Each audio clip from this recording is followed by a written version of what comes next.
یہ اس طرح کا تھا کہ کوئی چیز کسی پر بوجھ نہیں بنتی تھی، بلکہ جو دیکھتا جاتا تھا مدینے والے کا غلام بنتا جاتا تھا۔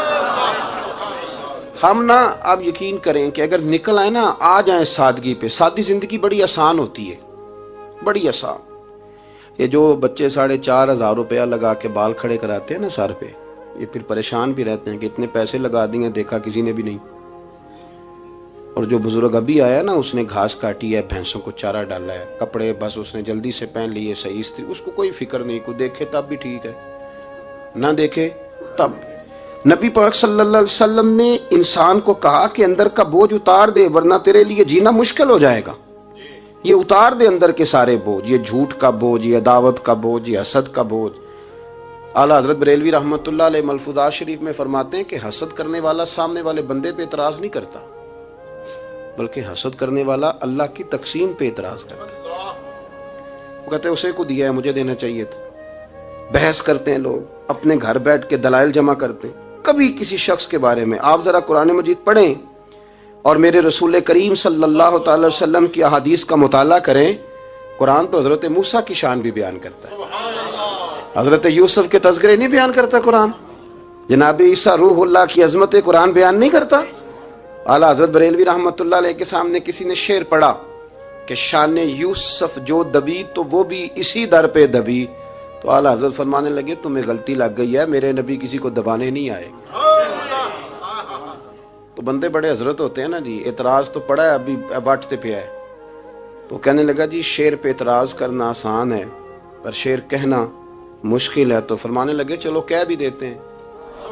اس نے کہا جی اب کہیے، تو فرمانے لگے شعر یوں کہو کہ شان یوسف جو بڑی وہ بھی اسی در سے بڑی، شان یوسف جو بڑی تو وہ بھی اسی۔ عزت دینے سے آپ کوئی کمزور ہو جائیں گے؟ کوئی نقصان ہو جائے گا کسی کو عزت دینے سے؟ کیا فرق پڑتا ہے؟ لیکن آپ یقین کریں کہ وہ اتنی مصیبت بنی ہے عزت لینے کی، پروٹوکول لینے کی، اپنا آپ منوانے کی، اتنی زیادہ، بلکہ وہ لوگ جن کو بالکل اس چکر میں نہیں پڑنا چاہیے تھا، درویش لوگ، وزیروں کا بھی استقبال ہو رہا ہوتا ہے اور پیروں کا بھی استقبال ہو رہا ہوتا ہے۔ کوئی وزیر چڑھ جائے روڈ پہ تو رستہ غریب آدمی کو پھر بھی نہیں ملتا، تو کوئی تگڑا پیر چڑھ جائے تو پھر بھی نہیں رستہ ملتا، حالانکہ یہ درویش ہیں، یہ فقیر ہیں، یہ فقر کا درس دیتے ہیں، لیکن چاؤ ہی پڑا ہے۔ میرے رسول کریم صلی اللہ علیہ وسلم نے سادہ اور سمجھ والا اور عین طبیعت کے مطابق، جس میں کسی بندے کو کوئی مشکل نہ ہو۔ پتہ ہے میرے محبوب کا کمال یہ تھا کہ نبی کریم تک رسائی بڑی آسان تھی، ہر بندہ بڑی آسانی سے پہنچ جاتا، بڑی آسانی سے۔ بخاری میں بھی حدیث ہے، لیکن قاضی اعجاز رحمۃ اللہ تعالی علیہ نے بڑے پیار سے لکھی ہے اور انوکھا رنگ ان کی تحریر میں چھلکتا ہے۔ حضرت انس بن مالک رضی اللہ تعالیٰ عنہ فرماتے ہیں کہ ملک شام کا ایک شخص حضور کی بارگاہ میں حاضر ہوا اپنے بادشاہ کا کوئی پیغام لے کے۔ غریب آدمی نا ویسے ہی طبعاً ہی تھوڑا سا مایوس ہوتا ہے، ڈر رہا ہوتا ہے، وہ سہما ہوا ہوتا ہے، لیکن حالات کے سہمے ہوئے لوگوں کو بتا دو، حالات بدل جاتے ہیں، ایک جیسے نہیں رہتے۔ لیکن یہ بیچارے سہمے، یہ ہر جگہ ڈر رہے ہوتے ہیں، یہ آستانوں پہ بھی ڈر کے پیچھے بیٹھے ہوئے ہوتے ہیں، آستانوں پہ بھی پروٹوکول مل رہا ہوتا ہے جس کی جیب تگڑی ہوتی ہے، تو ڈرتے ہیں یہ لوگ، اور ان پہ پریشر بڑھا دیا جاتا ہے، کچھ ایسے کام کیے جاتے ہیں جن سے ان کی دلوں پر بوجھ بھی رہتا ہے کہ نہیں یہاں بات کوئی نہیں کرنی۔ حضرت انس بن مالک رضی اللہ تعالیٰ عنہ فرماتے ہیں جب وہ آیا نا نبی کریم کی بارگاہ میں تو وہ کانپنے لگا، کوئی بات بھی نہیں ہوئی، کوئی ایسا مسئلہ بھی نہیں ہوا، لیکن وہ کانپنے لگا اور تھر تھر کانپنے لگا۔ تو اللہ کے رسول صلی اللہ علیہ وسلم نے اسے فرمایا کہ کیوں ڈرتے ہو، کیا بات ہے؟ کہنے لگا میں مدینے کی جو ریاست ہے اس کے سربراہ کے پاس آیا ہوں، غریب آدمی ہوں، ڈر لگتا ہے کوئی ایسی بات نہ ہو جائے کہ آپ ناراض ہو جائیں۔ تو انہوں نے تو دیکھا تھا نا ان لوگوں کو کہ جو جانور کو مالک کی مرضی کے بغیر چھاؤں میں باندھ دیتے تھے تو مار پڑتی تھی، اتنا سیانہ ہو گیا تو مرضی کرے گا، مجھے ڈر لگ رہا ہے۔ حضرت انس بن مالک کہتے ہیں بات کہاں کی تھی، چلی کہاں گئی؟ اس نے کیا کہا اور پھر جواب میں میرے محبوب نے کیا فرمایا؟ آپ ذرا بات کا لیول دیکھیں اور حضور کی گفتگو کا سٹیٹس دیکھیں۔ یہ وہ لوگ، یہ وہ تربیت ہے جو لوگوں کے دلوں روحوں تک اترتی ہے۔ میرے نبی کریم صلی اللہ تعالی علیہ وسلم نے بات سنی تو حضور رو پڑے، اور اتنا روئے کہ گھٹنوں کے بل زمین پر بیٹھ گئے۔ جناب انس بن مالک فرماتے ہیں حضور فرمانے لگے نہ بھائی تو کسی بادشاہ کے پاس نہیں آیا، نہ تو کسی حکمران کے پاس نہیں آیا، تو اس بیٹے کے پاس آیا ہے جس کی ماں گوشت کے خشک ٹکڑے کھا کے بھی رات گزار لیا کرتی.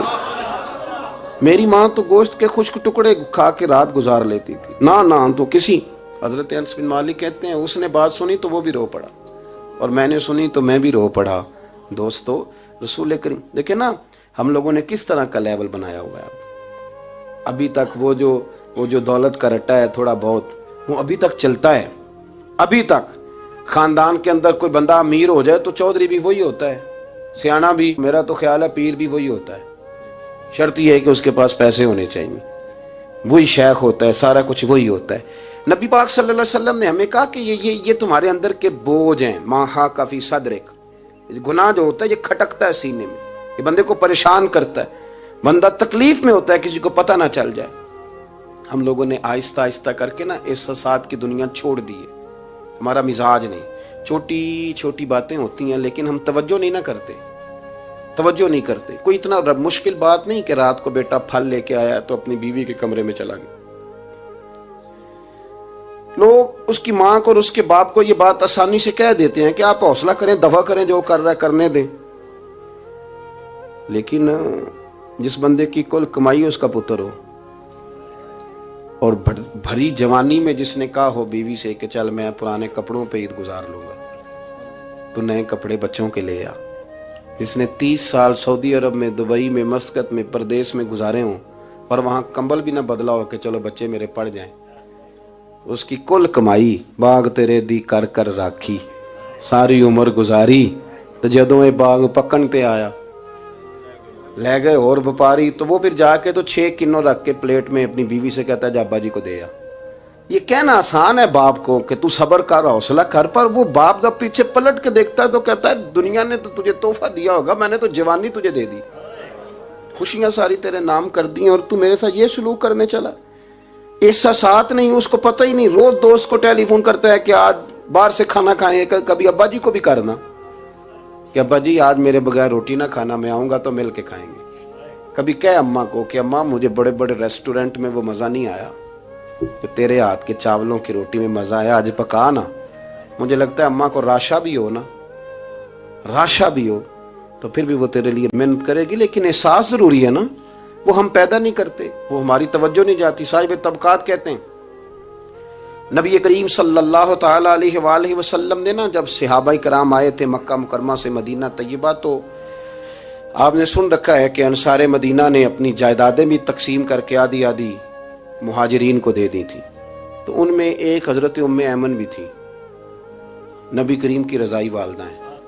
یہ حضرت عبداللہ رضی اللہ تعالیٰ عنہ جو سرکار کے والد گرامی, ان کی آزاد کردہ لونڈی. حضرت سیدہ طیبہ طاہرہ جناب آمنہ رضی اللہ تعالیٰ عنہ کی بھی بڑی خدمت کی انہوں نے. ان کو بھی ایک باغ ملا ہوا تھا. جب وہ خیبر کے علاقے فتح ہو گئے, یہودیوں سے بہت سارے علاقے لے لیے, تو اللہ کے رسول صلی اللہ علیہ وسلم نے فرمایا اب اس طرح کرو کہ یہ جو تم نے جائیدادیں لی ہوئی ہیں نا انصار سے, یہ واپس کر دو اور تمہیں اس میں سے دے دیتے ہیں. اور حضور علیہ السلام نے انصار مدینہ سے بھی کہا کہ میں ان کو یہ جائیدادیں دے کے اور تمہاری واپس کرانے لگا ہوں. تو انصار نے تو وہاں بھی بڑا انوکھا جواب دیا کہ یا رسول اللہ ہماری والے بھی رہنے دیں اور وہ والے بھی ان کو دے دیں. وَيُؤْثِرُونَ عَلَىٰ أَنفُسِهِمْ وَلَوْ كَانَ بِهِمْ خَصَاصَةٌ, یہ بھی ان کے پاس رہنے دے. محبوب نے فرمایا نہیں, میرا فیصلہ یہی ہے. حضرت ام ایمن رضی اللہ تعالی عنہ کے حصے میں ایک باغ آیا ہوا تھا, تو محبوب کریم سید عالم صلی اللہ علیہ وسلم نے کہا اماں جی آپ کو کوئی اور باغ دے دیتے ہیں, یہ والا باغ واپس کر دیں. سیدھی سادی بی بی تھی, ناز تھا کہ میں نے حضور کی خدمت کی ہے بچپن میں, ناز تھا. کہنے لگی میں تو نہیں واپس کرتی, یہ ناز ہے, ورنہ حضور کو کوئی انکار کر سکتا, میں تو نہیں واپس کرتی. حضرت عائشہ صدیقہ رضی اللہ تعالی عنہ فرمانے لگی اماں جی یہ آپ کیا کہہ رہی ہیں؟ حضور فرمانے لگے عائشہ آپ خاموش ہو جائیں, یہ بڑھاپا ہے, اس کے احساسات ہیں, اس کے جذبات ہیں. آپ یقین کریں کئی دفعہ بوڑھے بیچارے نا درد سے بات نہیں بتاتے کسی کو, وہ کہتے ہیں کیا کریں, کپڑا اٹھائیں تاکہ پیٹ ننگا ہو جائے, کیسے بات کریں. نبی کریم سید عالم علیہ الصلوۃ والسلام اماں جی کے قریب گئے, کہا اماں جی میرے ساتھ چلو ایک دفعہ باغ دیکھ تو لو. حضور ساتھ لے کے گئے, ایک باغ دکھایا تو کہنے لگی نہیں میں نے نہیں لینا, یہ مجھے میرے والا ٹھیک ہے. حضور نے پھر دوسرا دکھایا, کہنے لگے یہ بھی نہیں مجھے پسند. محبوب نے تیسرا دکھایا تو کہنے لگے یہ تو میرے والے باغ سے بھی پیارا ہے, یہ میں لے لوں گی. جب وہ مسکرائیں تو حضرت عائشہ کہتی ہیں میں نے حضور کی آنکھوں میں آنسو دیکھے، فرمایا الحمدللہ اس کا دل نہ راضی ہو گیا ہے۔ یہ طریقہ ہے میرے عزیز، تھوڑے احساسات تو پیدا کریں، تھوڑے اپنے جذبات۔ کتنی خود غرضی والی زندگی ہے کہ مجھے صرف میرا ہی خیال ہے، اور جو جہاں بیٹھا ہے نا، پتہ ہے ہم پریشان زیادہ کیوں ہیں؟ میں مولوی ہوں تو میں سارا دن یہی تقریریں کرتا ہوں، لوگ مولویوں کی عزت نہیں کرتے، لوگ مولویوں کی عزت نہیں کرتے، تو میں کہتا ہوں چھوڑیں یہ رٹا، عزت مانگنے کی کیا ضرورت ہے؟ اب منت مانگ کے عزت کرانی ہے؟ چھوڑیں، کوئی ضروری ہے؟ میں اس طرح کرتا ہوں کہ میں عزت کرنی شروع کر دیتا ہوں، میں کرتا ہوں نا 15-20 علماء کی عزت، چلو ہم آپس میں شروع کر لیتے ہیں، تو خود بخود باقی بھی مسئلہ ٹھیک ہو جائے گا۔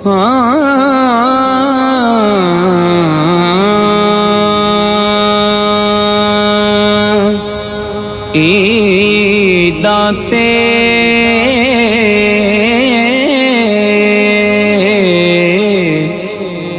شب راتاں آیاں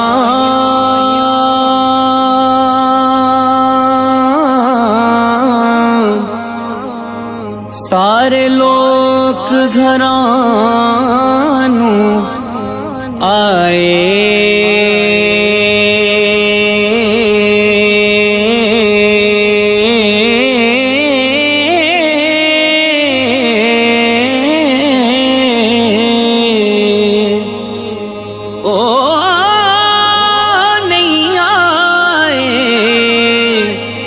پرت محمد بوڑھے لوگ آدمی شکایت کرتے ہیں عزت نہیں کی جاتی، عزت کیوں آپ بھیک مانگتے ہیں؟ کیا ضرورت؟ پیار دینا شروع کریں، روز بروز مطالبہ کرنا کہ میری خدمت کرو، میرے پیچھے چلو، اس سے تو دقت پیدا ہوتی، انسان تکلیف میں رہتا ہے۔ میرے رسول کریم علیہ السلام خیال رکھتے، چھوٹے چھوٹے بچوں کے جذبات کا بھی خیال کرتے، بوڑھوں کے جذبات کا بھی خیال کرتے۔